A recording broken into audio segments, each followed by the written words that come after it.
너희를 위하여 같은 간절함을 디도의 마음에도 주시는 하나님께 감사하노니 그가 고난을 받고 더욱 간절함으로 자원하여 너희에게 나아갔고 또 그와 함께 그 형제를 보내었으니 이 사람은 복음으로써 모든 교회에서 칭찬을 받는 자요 이뿐 아니라 그는 동일한 주의 영광과 우리의 원을 나타내기 위하여 여러 교회의 택함을 받아 우리가 맡은 은혜의 일로 우리와 동행하는 자라. 이것을 조심함은 우리가 맡은 이 거액의 연보에 대하여 아무도 우리를 비방하지 못하게 하려 함이니 이는 우리가 주 앞에서뿐 아니라 사람 앞에서도 선한 일에 조심하려 합니다.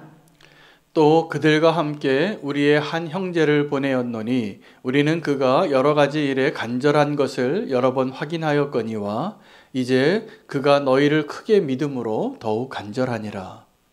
디도로 말하면 나의 동료요 너희를 위한 나의 동역자요 우리 형제들로 말하면 여러 교회의 사자들이요 그리스도의 영광입니다. 함께 읽겠습니다. 그러므로 너희는 여러 교회 앞에서 너희의 사랑과 너희에 대한 우리 자랑의 증거를 그들에게 보이라. 아멘. 하나님의 말씀입니다.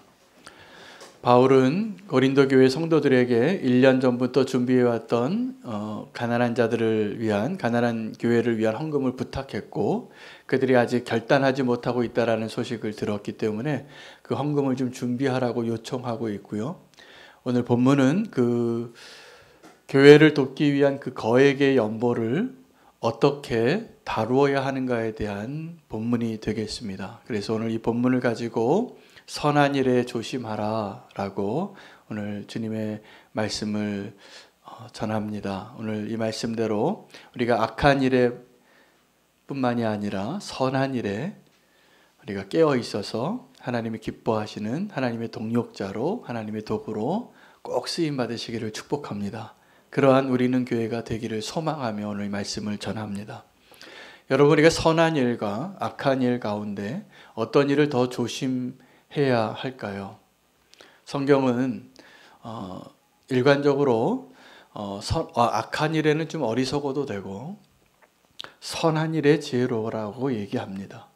그러니까 선한 일일수록 더 조심하고 신중하고 흠이 없이 비방받지 않게 그 일을 감당하는 것이 맞을 겁니다.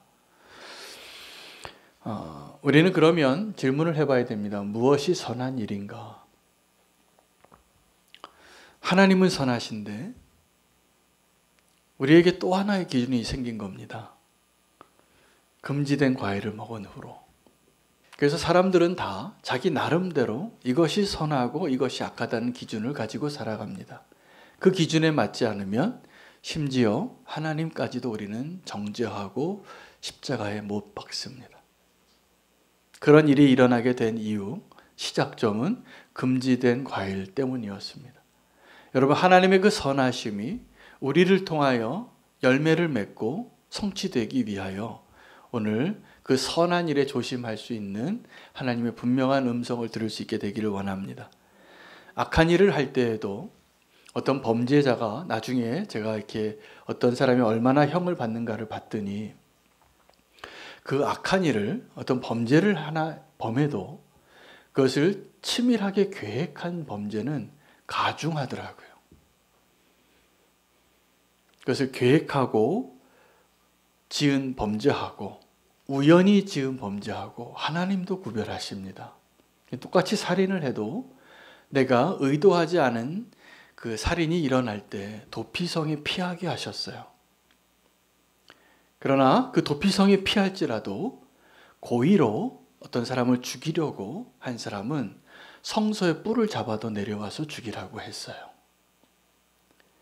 여러분, 우리는 이 악한 일을 할 때에도 아주 의도적으로 실패하지 않으려고 완벽하게 완전 범죄를 꿈꾸면서 악한 일을 하기도 합니다.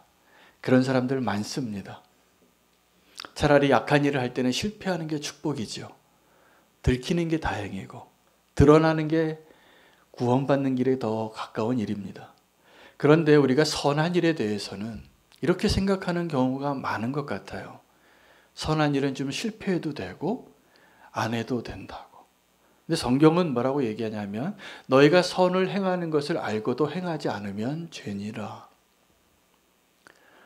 여러분, 우리가 선한 일을 위하여 우리가 부름받았고 그 선한 일에는 실패하면 안 됩니다. 그 선한 일을 정말 더 온전히 이루는 일이 우리의 기도의 제목이 되고 우리의 소망이 되기를 원합니다. 꼭 그 선한 일에 쓰임받고 충성되게 인정받는 자 되시기를 축복합니다. 우리가 그 선한 일을 행하기 위해서 딜레마가 뭐냐면 우리가 악하다는 거예요. 우리가 죄인이라는 거예요. 하나님은 선하신데. 근데 감사하게도 우리가 가끔 선한 일을 하고 싶어집니다. 근데 그 선한 일을 어떻게 가능하게 할 수 있을까? 절대로 나를 믿지 마십시오. 네, 그래서 우리가 선한 일을 조심하고 선한 일을 성공하기 위해서 필요한 것이 시선을 의식해야 됩니다. 자, 두 가지 시선을 의식해야 합니다. 첫째는 하나님의 시선입니다. 하나님이 지금도 우리를 보고 계세요. 오늘 이 예배의 자리에 주님이 보고 계신다고 믿으시나요? 네, 그럼 혹시 내가 비양심적인 행동을 할 때도 하나님이 보고 계신다고 믿으시나요? 내가 신호등을 막 안 지키고 거짓말을 막 하고 엉겹결에 막 진실이 아닌 이야기를 내가 할 때가 있잖아요. 그때도 하나님이 보고 계신다고 믿으시나요? 네, 사실은 보고 계십니다. 그래서 코람데오는 하나님 앞에서 사는 신앙을 의미해요. 늘 하나님 앞에. 우리가 하나님 피해서 어딜 가겠습니까? 그 하나님의 시선을 늘 의식하고 있는 사람은 사실은 죄를 짓는 게 불가능합니다. 우리가 왜 죄를 짓냐 하면 그 코람데오의 의식이 부족하기 때문입니다. 또 하나의 시선이 있다는 것을 꼭 아셔야 되는데 누군가 나를 보고 있습니다. 근데 그 누군가가 아무도 없는 것 같아도 하나님만큼 우리의 생각과 마음과 우리의 그 의도를 정확하게 알고 있는 자가 있는데 원수예요. 사단이 압니다. 여러분, 이 하나님의 시선과 원수의 시선을 꼭 기억하시기 바랍니다. 그래야지 우리가 깨어있고 그래야지 우리가 선한 일에 성공할 수 있습니다. 제가 이렇게 보니까 저에게도 마찬가지인데 아주 가까운 공동체가 있죠. 가정이나 교회나 아니면 국가나 내가 선택하지 않은 어떤 소속되어져 있는 그 자리에 내 눈에 좀 가시 같은 사람이 꼭 있더라고요. 그러면 우리는 어떻게 행동하냐면 그 사람을 좀 피합니다. 그리고 내 마음에 맞는 사람들하고 잘 뭉치시더라고요. 그래서 예수님 죽이는 그날에도 헤롯과 빌라도가 서로 원래는 원수지간이었는데 그날 친구가 됐다라고 이야기합니다. 여러분, 근데 우리 가운데 살아가면서 가족 안에서, 교회 안에서, 또 국가 안에서까지 내가 정한 것이 아니잖아요. 이 공동체들은 대부분 지금 말씀드린 세 가지 공동체가 하나님이 나를 거기에 세우신 겁니다.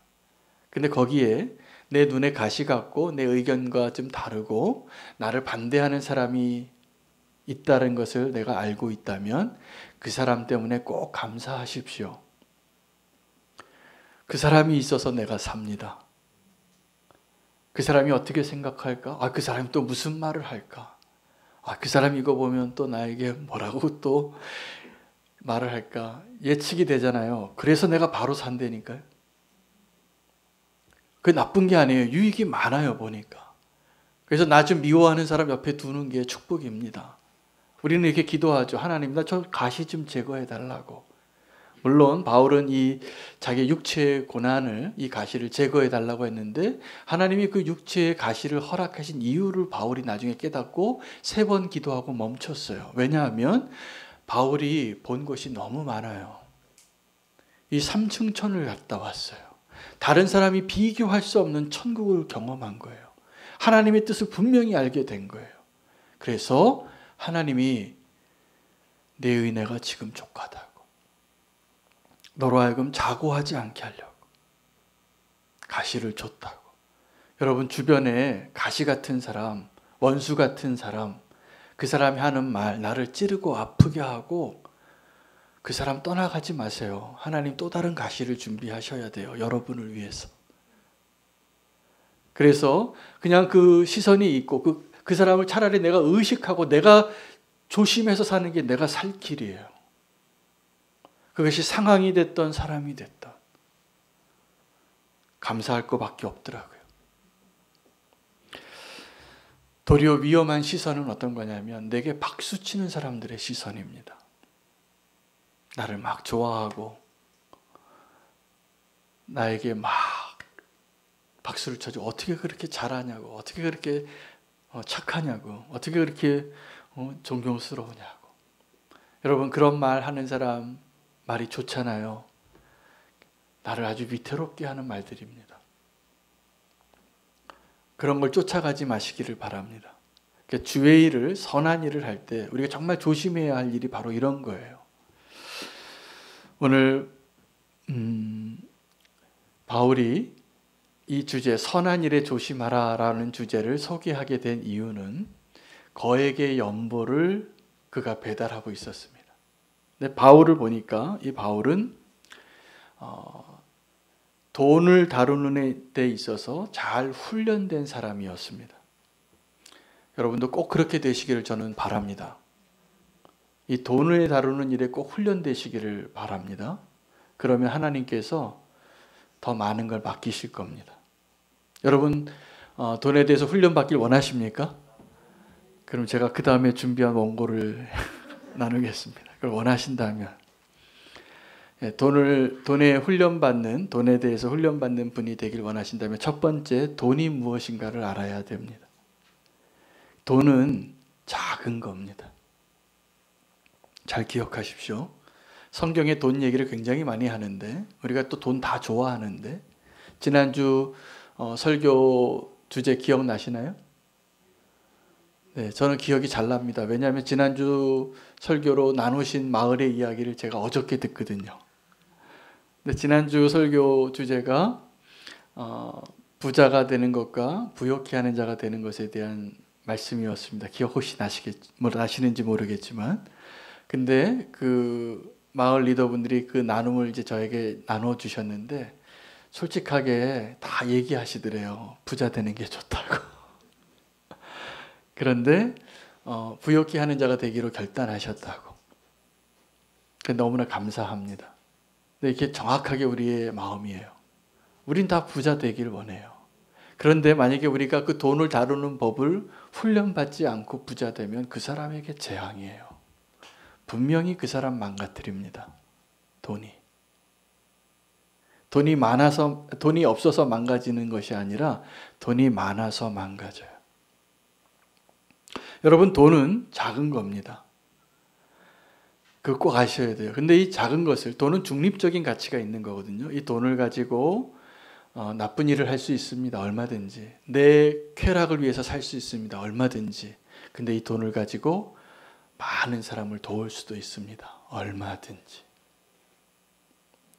그래서 이 돈을 가지고 내가 이제 하나님에게 맡겨주신 일을 할 때 돈이 뭔가에 대해서 잘 알아야 되는데 돈이 작은 거라는 거 꼭 기억하십시오. 그 청지기 비유에서 너희가 이 작은 일에 충성했으니 더 큰 걸 맡기겠다고 하셨습니다. 근데 그럼 우리가 이 돈이 작은 것으로 여기지 않게 되는 시점이 언제냐 하면 쉽게 그렇게 되는데 돈을 잘 사용하지 않을 때입니다. 그래서 돈을 소유하는 게 더 중요하게 생각해요. 돈을 사용하는 일에는 아주 인색하고 손이 막 떨리고. 왜 떨릴까요? 그 이유를 알려드릴게요. 돈이 이제 내 주인이 됐기 때문이에요. 여러분, 나도 모르게 이 돈을 좋아하다 보면, 부자 되기를 원하다 보면, 부자 다 좋지요. 부자 돼서 선한 일을 하셔야 되는데 부자 돼서 나를 망가뜨린다니까요. 근데 이제 부자가 되는 것을 좋아하는 이유는 이 주어가 바뀔 때입니다. 이 작은 것을, 돈은 작은 일인데 언제부턴가 이 돈이 많은 사람에게 하나님의 자리를 위협하는 대상이 됩니다. 언제 그렇게 되냐 하면요, 내가 돈을 소유하려고, 내가 돈의 주인이라고 생각할 때, 내가 돈의 주어가 될 때 주어가 바뀌어서 사실은 그 순간부터 돈이 주어가 됩니다. 돈이 주인이 됩니다. 저는 지난주에 여러분도 한번 꼭 보셨으면 좋겠는데 다큐멘터리를 하나 봤어요. 한 2년 전에 나온 영화입니다. 소셜 딜레마라는 영화예요. 근데 이 세상에 지금 저와 여러분이 살아가고 있는 이 세상에 이제 누가 어떻게 할 수 없을 정도로 이 빅데이터에 의존해서 살다 보니까 사람들이 편리해졌는데 편향되기 시작했어요. 왜냐하면 내가 보기 원하고 내가 듣기 원하는 것들만 보여줘요, 거기에서. 그래서 그걸 계속 들여다보고 계시면 그 빅데이터가 나를 더 잘 알아요. 이 사람이 어떤 정치적인 성향이 있고 어떤 가치관이 있고 어떤 친구가 있고 어떤 성향이 있다는 것을 알고 그 사람이 좋아하는 걸 계속 보여줍니다. 왜요? 거기 머물러 있게 하려고. 그렇게 되다 보면 나랑 다른 사람과 달라져서 소통이 안 되고 있어요. 여러분 눈치챘는지 모르겠지만 지금 그런 빅데이터를 가지고 바라보고 있는 이 SNS 세상에서 지금 보고 있는 게 다 달라요. 다 달라요. 그런데 그런 현상이 왜 일어났냐 하면 주인이 바뀌는 거예요. 우리는 그것을 보면서 내가 편리한 것을 얻을 수 있다라고 네모칸에다가 알고 싶은 거 요즘 다 그렇게 사시잖아요. 그죠? 어디 가면 어느 맛집에 갈까도 거기다 물어보잖아요. 거기서 그냥 다 정보를 주니까 우리는 내가 주인인 줄 알아요. 아주 편리하고. 그런데요, 거꾸로라는 거예요. 내가 고객이에요. 나의 정보를 가지고 그 빅데이터가 뭔가를 하고 있는데 나만 몰라요. 근데 돈이 똑같아요. 내가 돈을 좋아해요. 왜 좋아하냐면 내가 돈의 주인인 줄 알아요. 그래서 내가 돈이 많아지면 내가 마음대로 어떤 걸 쓰고 결정하고 선한 일도 하겠다고 그래요. 근데 거꾸로 해요. 돈이 많아지면 그 돈이 주인이 되고 내가 어느새 내가 돈의 종이 돼버린 걸 나도 몰라요.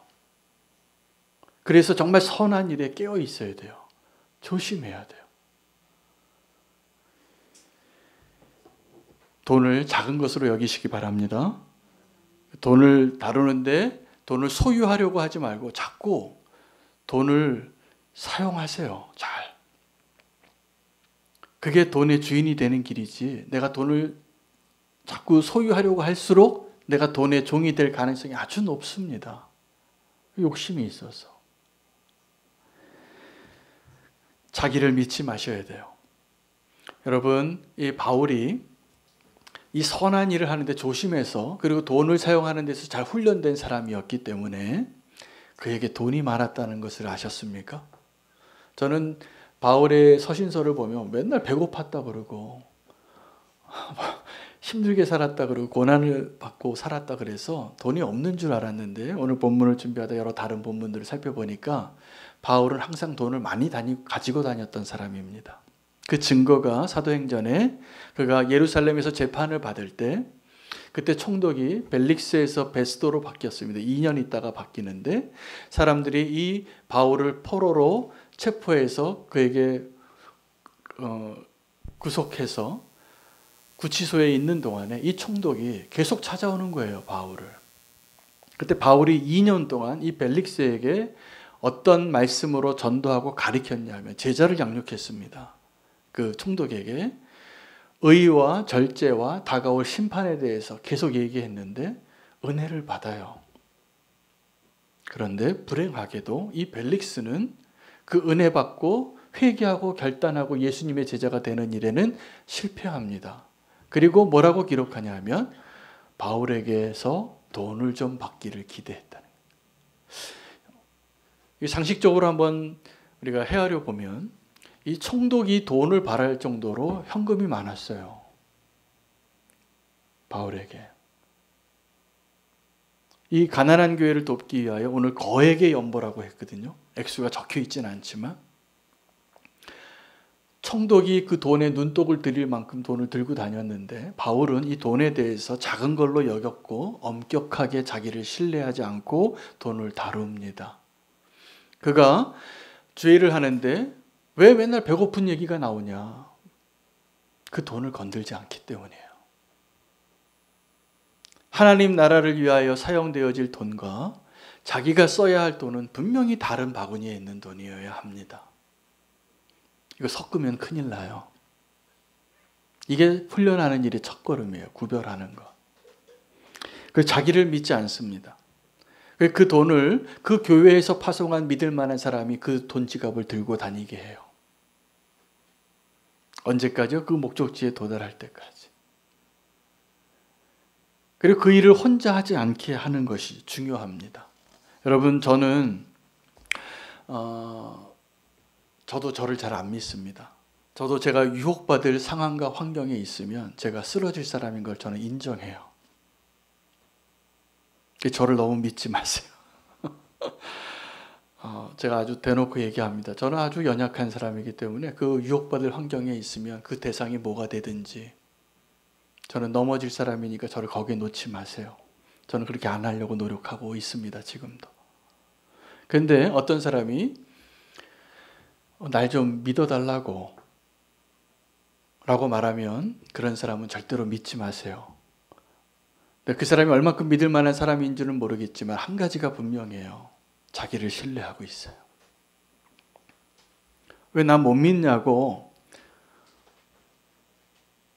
왜 나 못 믿냐고 영수증 왜 달라 그러냐고. 그러면 그 사람 믿지 마세요. 사실은 나 믿지 말라고 말하는 사람이 믿을 만한 사람의 첫걸음을 내딛는 거예요.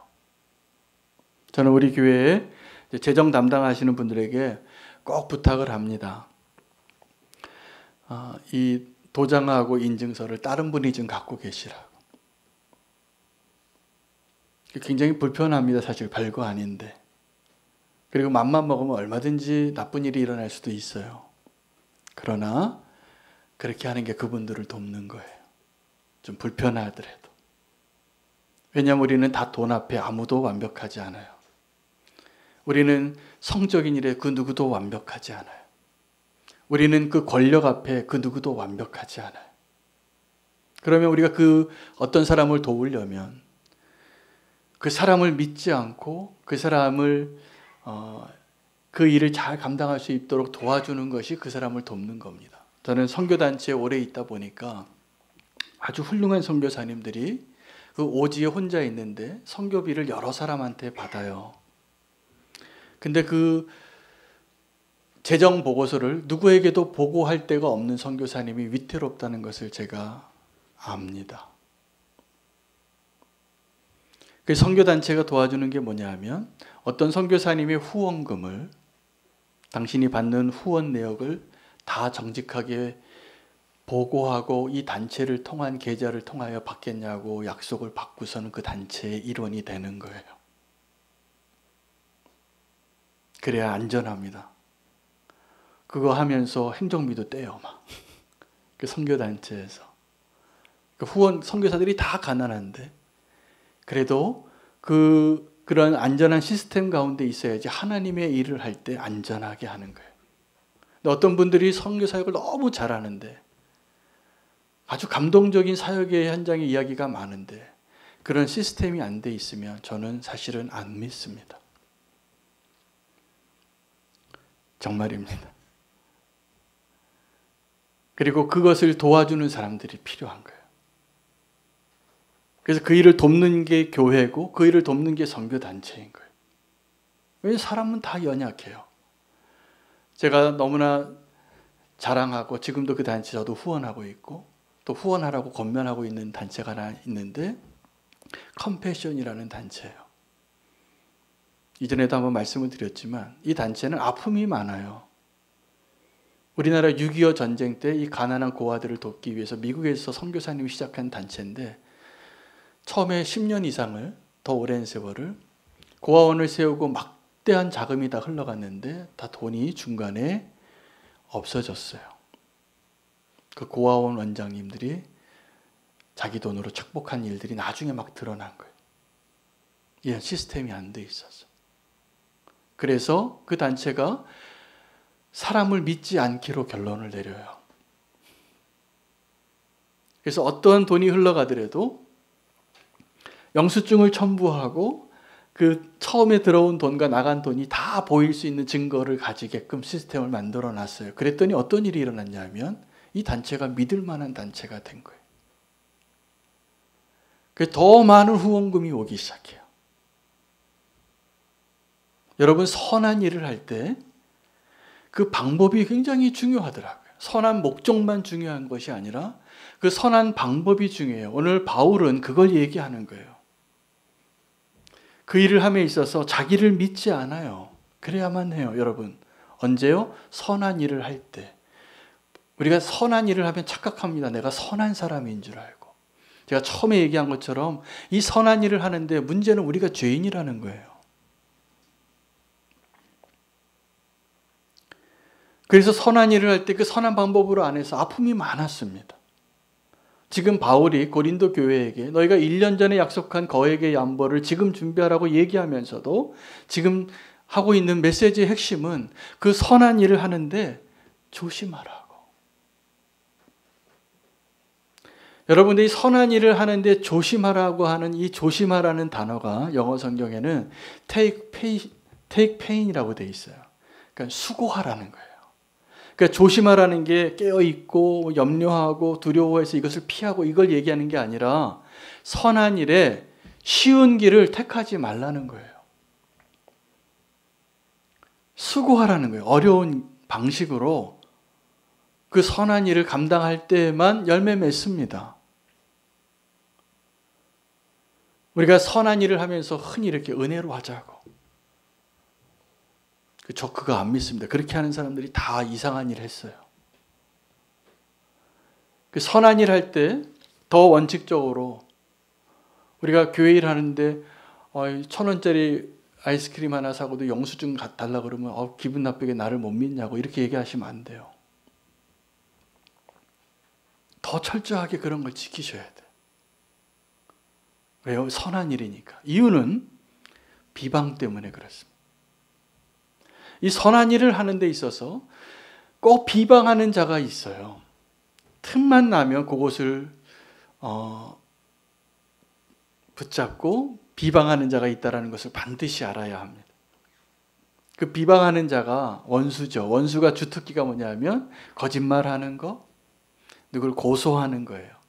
여러분, 욥을 향해서도 그 당대의 의인이었던 그 욥을 사단이 고소하니까 어떻게 되는가 보셨죠? 하나님과 한번 해보라고 허락하시니까 감당할 수 없습니다.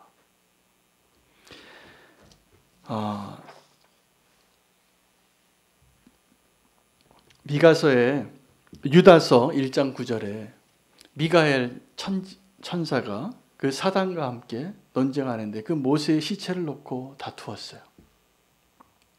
근데 그가 고소하니까 이 미카엘이 이 사단하고 이 고소로는 감당이 안 되니까 입을 막고 그냥 하나님이 너를 판단하시기를 원하노라. 그렇게 하고 끝내요. 여러분, 비방하는 것이 어떤 거냐면 여러분, 저와 여러분도 가끔 비방하잖아요. 다 압니다.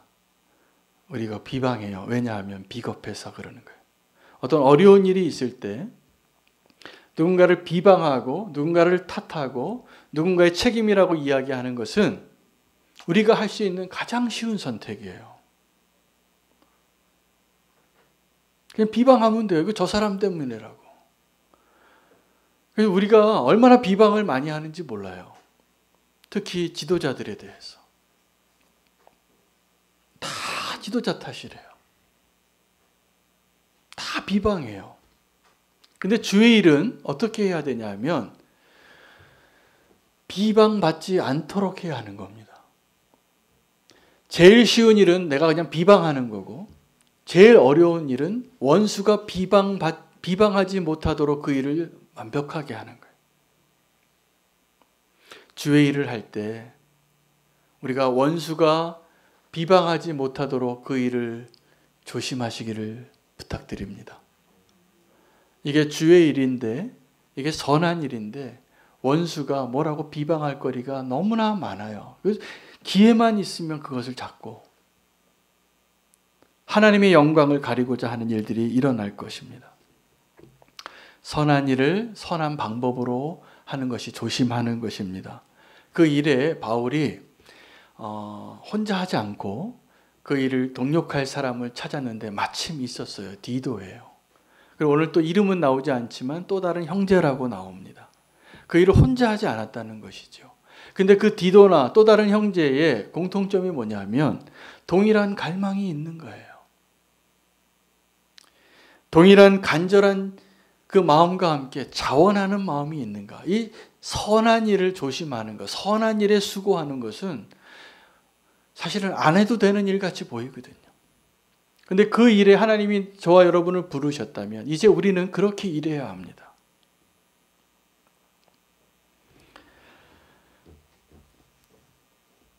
다윗과 요나단이 서로 뜨겁게 사랑했는데 그 서로 뜨겁게 사랑하고 그 우정의 본보기가 되는 그렇게 서로 사랑하는 친구가 될 수 있었던 이유는 두 사람이 모두 하나님을 너무 사랑했기 때문이에요.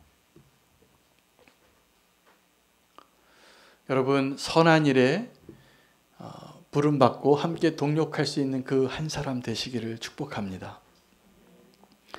하나님이 저와 여러분 같은 사람을 통해서 그 선한 일을 하시려고 우리를 부르셨다는 게 얼마나 큰 축복인지 모르겠습니다. 저는 우리는 교회가 하나님의 그 부르심 앞에 있다고 믿습니다. 그래서 하나님이 우리를 통하여 하나님의 선하신 일을 할 수 있도록 우리가 선한 일에 수고하고 동력하고 깨어있는 자 되시기를 축복합니다. 그 일을 하나님이 행하실 때 우리의 능력으로 내가 가진 것으로 하는 것이 아닙니다. 우리는 주님의 일에 동력할 때 자꾸 내가 가지고 있는 도시락 한 개에 연연해요. 그렇지 않습니다. 하나님이 저와 여러분을 사용하시면 그 도시락 한 개 가지고도 5,000명 먹이고 4,000명 먹이고 광주리가 12개씩 남는 겁니다. 하나님께서 저와 여러분을 부르셔서 선한 일에 더 마음껏 쓰실 수 있도록 우리가 조심하고 더 비방받지 않는 자로 설 수 있도록 깨어있게 되시기를 축복합니다. 그 기쁨을 함께 누리는 우리는 교회가 됐으면 좋겠습니다. 오늘 함께 결단 찬양하며 나아가겠습니다. 결단 찬양은 나의 안에 거하라입니다. 우리가 하나님의 선한 일에 동참하고 부름받고 동력할 수 있는 길은 우리는 악한 존재이고 죄인된 존재이지만 주님 안에 거할 때입니다. 주님 우리와 함께 하심을 믿고 그 선한 일의 열매를 위하여 함께 결단하며 나아가겠습니다.